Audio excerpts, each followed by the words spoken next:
Alright, so we bought an ATV, or I bought an ATV, basically with no knowledge to my family. I kind of surprised them with that.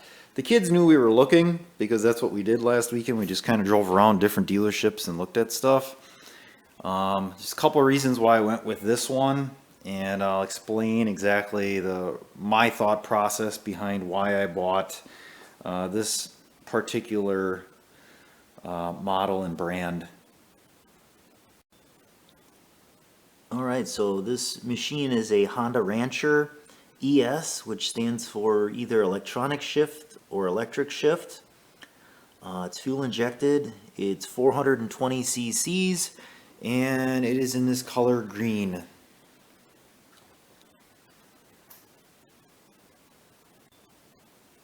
So you're probably asking yourself, why did you go with this model? Well, number one, out of anything, was the price. This machine was listed at $4,100, and it's a 2016. It was a leftover. They actually had a few leftovers. So price was number one. I really wanted a manual shift, which would just be with the foot pedal, not with the buttons here up on the handlebar. Obviously, this is probably easier to use. But there's that electronic factor where that could go bad and then you could end up with issues. I know a friend that had those. He never had issue, and the dealer will tell you whatever you want to hear, and he said, oh, there's never been issue with those. But I like the fact that a manual would take that type of problem out of there. However, I really didn't want a red one. The only one that they had that was a 2016 that didn't have that electronic shift was red. I just didn't want red. I like the green better. And I think the red came with silver wheels. I don't know. I kind of like this scheme. That may be a dumb reason, but so yeah, that's why I went with this one. The price difference between the electronic shift and the manual was like $200, I think. So it would get you down to $3,900. And then the machine that was below this was a $250. And then that one had even less features. I think that one was air-cooled, manual shift, and then it's only a 250 cc engine. So that one, I think, what was the price on that? $3,000? $3,300, I think, is what it was. So I was like, well, and it physically is a lot smaller than this. And I was like, I don't know. This one seems about right. So that's why I went with this one from the Honda series. I'll explain why I didn't go with a different brand here in a second. Also, this is two-wheel drive. This is all those prices I talked about were all two-wheel drive. I asked the dealer about, is two-wheel drive just pretty much a waste of time? He said no. 90% of people that do trail riding are riding in two-wheel drive, which we won't be using this for trail riding. We're just going to use this at our 12-acre woods or 11-acre woods. And really it's pretty dry. I don't know, maybe in like winter if you're in snow, we'll see. If it's absolutely a deal breaker where this just doesn't work out, you can always get a different one. You can always step up to a four-wheel drive, but I want to say a four-wheel drive would add about $1,000 to the price, and then that was well beyond what I was willing to spend on a ATV. So why we went with a Honda? Well, we've had Hondas in the past. My first motorcycle I had was a XR75 Honda, which I believe was a 1978. That worked forever, and that's how I learned how to ride. And we had all different brands of dirt bikes growing up: Suzuki, Yamaha. Never had a Kawasaki. But I don't know. Honda just seemed like it was first bike I ever had. It seemed like a pretty good brand. We really didn't have any problems with it. Price though, I did look at a Yamaha similar size, but there it had like four-wheel drive, and it had like all these other like options. They get pretty technical. There's a lot of like added computer stuff to it that it will do, and that's probably why you were looking at somewhere between $6,000 or $7,000. And that Yamaha I was looking at, which I don't know models or numbers, but at the first service you had to have it in to have a valve adjustment done by the dealer, and I'm like, I don't want to have to take something in and have valve adjustments done. As far as I could tell in the Honda manual, it doesn't say anything about valves needing to be adjusted. The first service is basically just dumping the oil, checking a few bolts, that type of thing. Nothing overly in depth. And then after that, I think it's every, I don't know what it is, but the interval is much longer between services. Did look at Polaris as well, and Polaris as well didn't have any leftover units. The ones that he did have were really expensive. I looked at the smallest Polaris, and Polaris seems like kind of the flagship of ATVs. At least that's what the dealer was telling me, and the price reflected it. Like, they were by far the most expensive. And I told him what I was looking for, like a bare bones four-wheeler, and he really made a pitch that, like, well, you want the ultimate type of deal, and I really don't want the ultimate. I just need something to get around, so that's why I went with this. So the biggest factors are going to be price, and the price probably was reflected because it is a 2016, so there's obviously some discounts right off the bat with that. And then the fact that you can get it in two-wheel drive with pretty much basic stuff. There isn't anything added to this that helps keep the cost down. And it's still, like I said, a pretty big machine here.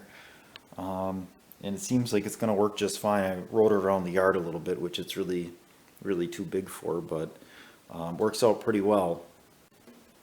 All right, so we'll turn the key on here and show you what it looks like. So you can hear the fuel injection. It goes through its little message here.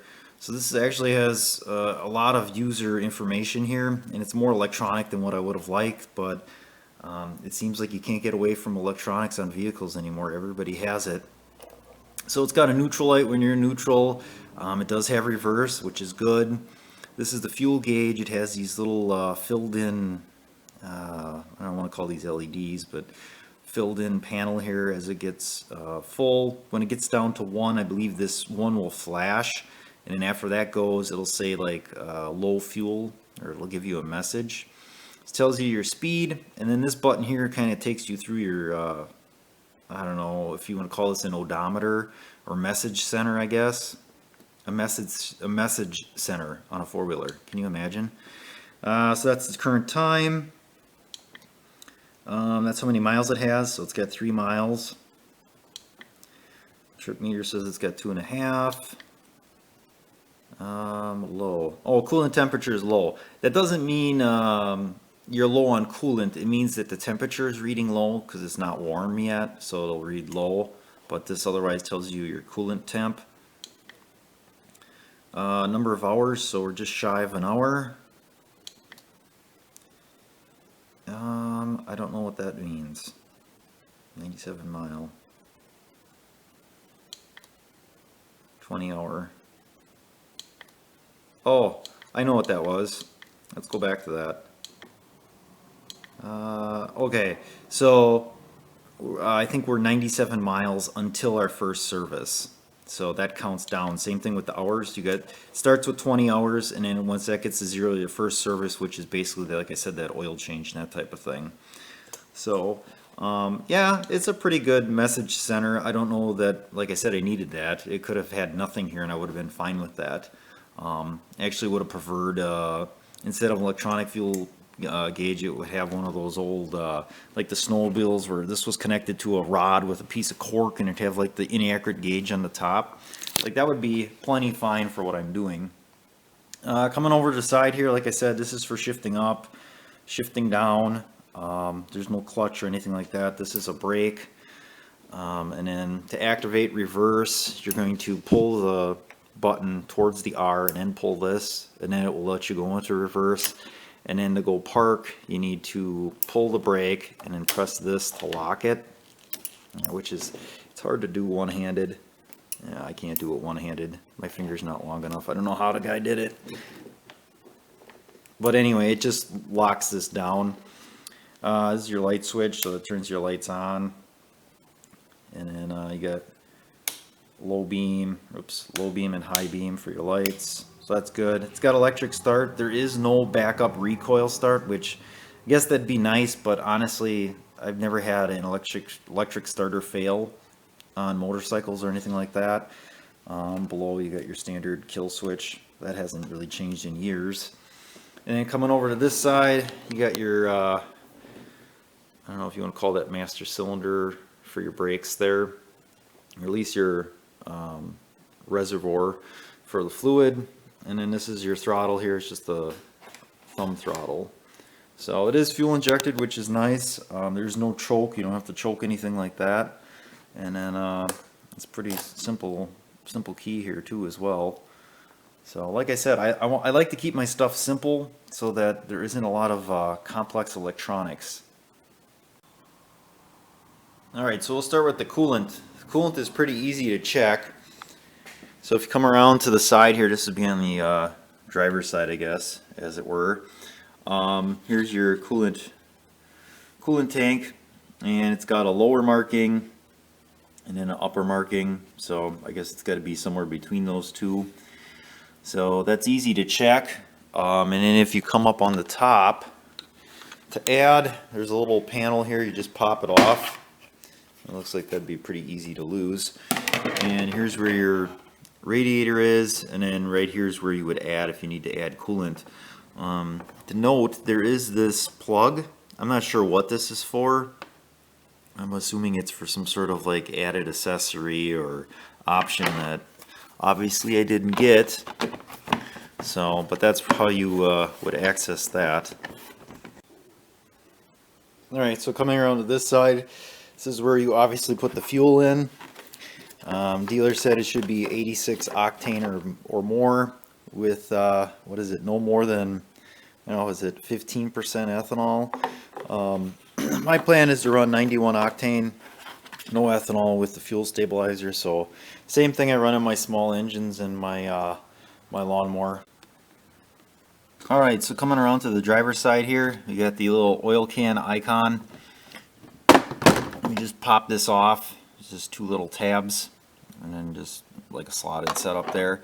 You got the dipstick in here, and the way the dealer explained it to me is that you're supposed to run the machine 3 to 5 minutes, get it warm, then shut it off and let it sit for 5 minutes to check the oil. And it says the same thing in the book. It's something like that. To me, that seems odd, because if I rode this thing, got it real warm, and then just let it sit, or you even let it sit overnight, wouldn't all the oil drain back into the crankcase? So shouldn't you be getting an accurate reading that way? It's not like there should be oil hung up on the top end somewhere. I don't know. I must be missing something with that. I don't know exactly what the reasoning is behind that, but there is. Alright, so coming around to the back here, you got a tail light, brake light. It does activate a brake light when you press the pedal or activate the lever. So this is a storage container in the back here. So I don't know what exactly you'd keep in here. I don't know. I guess maybe if you're doing a lot of trail riding, you'd need that. For me, it's really nothing. There's a hole, so I suppose if you got water in there, it drains out. Either way, it's not like watertight or anything like that. And we're going to leave that down for the moment. And then the seat, it also comes up, and you can see this is kind of slotted here. There's a little lever that you just pull up on, and then that releases the seat. So then that gets you to other stuff here. So this right here is your air filter. You just got 4 tabs here. And those pop off. It gets you to your air filter. It's got some sort of oily substance on it. I was told that you can wash it out with soap and water and dry it out. It's a reusable foam filter. So I guess that's good. And then put the cover on. It's kind of the same way as what you took it off, just reverse the steps. So it's nice that you don't need any tools for this type of thing. Okay, and then this cover too comes off. You just kind of lift it up and then slide it out, and that gets you access to your battery. Oops. So at the dealership, they tried to talk me into a battery tender. I'm gonna put one on, maybe myself. I've had it on other vehicles, motorcycles, lawnmower, tractor, that type of thing. I wasn't about to have them sell me an overpriced one. But yep, this is the battery. It's just your normal wet cell battery the way it looks. Maybe it's not. Maybe it is a dry cell. No, it looks like it's wet. Tools over here. I don't know exactly what's in here. This here is in case the electronic shifting doesn't work.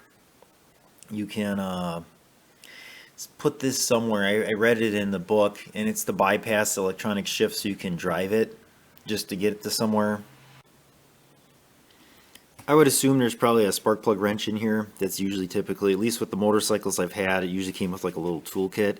But yeah, if for some reason electronic shift doesn't work, you can't operate the machine. You can use this to bypass, but you can't shift through the gears with this. But you can at least get it into first gear, I guess, so you can at least move it to a trailer. Come around to this side, you'll see there's one shock in the back here. That's how this is set up. And then if you look here, there's some wires here that are they're bare and they have some sort of insulation put over them. I'm not sure exactly what these are for. They're pretty heavy. I'm assuming just the way this looks, the fact that the wires are thick and they're headed towards the battery, maybe it's if you had a winch installed, maybe, or it's pre-wired for a winch. I'm not really sure. Because you can look, if you, I don't know if you can see it down there too, or right down there, there's another wire that's, I'm not really sure. But like I said, this is I went with more of a base type model because I wasn't looking to spend a ton of money on a ATV here. So I think that shows you, oh, underneath here, this is going to be where your fuses are, in case you pop or blow something, I guess. So there you go, there are your fuses. Some pretty stout fuses there, some 30 amps. So I'm sure it feels like there's a gasket that's probably watertight too as well. So let me button this back up and we'll go from there. Alright, so starting it up, kind of showed you that before with the key. It's pretty warm already. They've been riding it around here. They actually went through two, I guess you call them bars of fuel so far. We get it filled up. 23 miles. So I don't know what they had on before that. 3.9 hours. So we'll start it up here. That's what it sounds like when it runs. There's no like exhaust or anything or any modifications. It's just a bone stock Honda. So I'm not sure if the back axle, if that's both wheels spin, if that's like a traction lock type deal or locking differential or how that all works. It seems like both wheels are always spinning though. So, and then to drive it, let's see here. So right now we're neutral. You're gonna press this, the up arrow. It kind of lurches you forward and it puts you in first gear. I don't know, I'm not going to be able to shift and drive here. So you basically get going and just shift it to the next gear.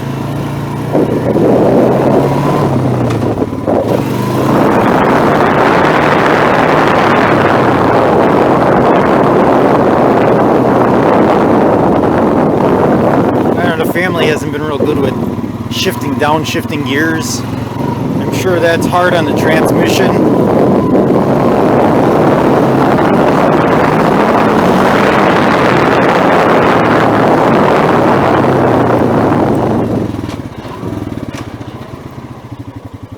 So, other than that, it's pretty easy to use. I think the fastest I had it going was, I want to say maybe 50.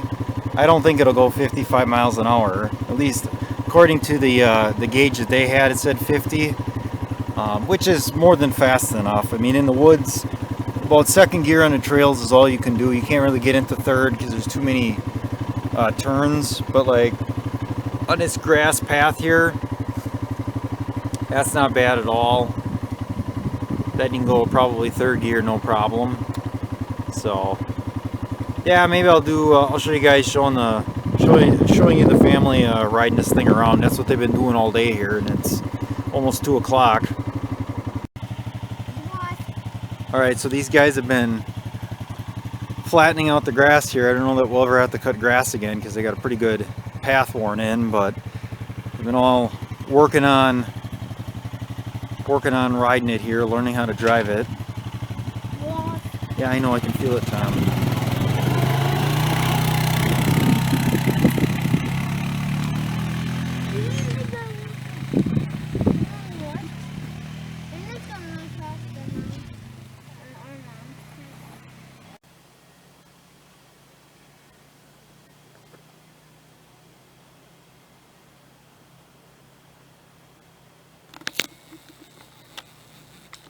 Man, these wasps.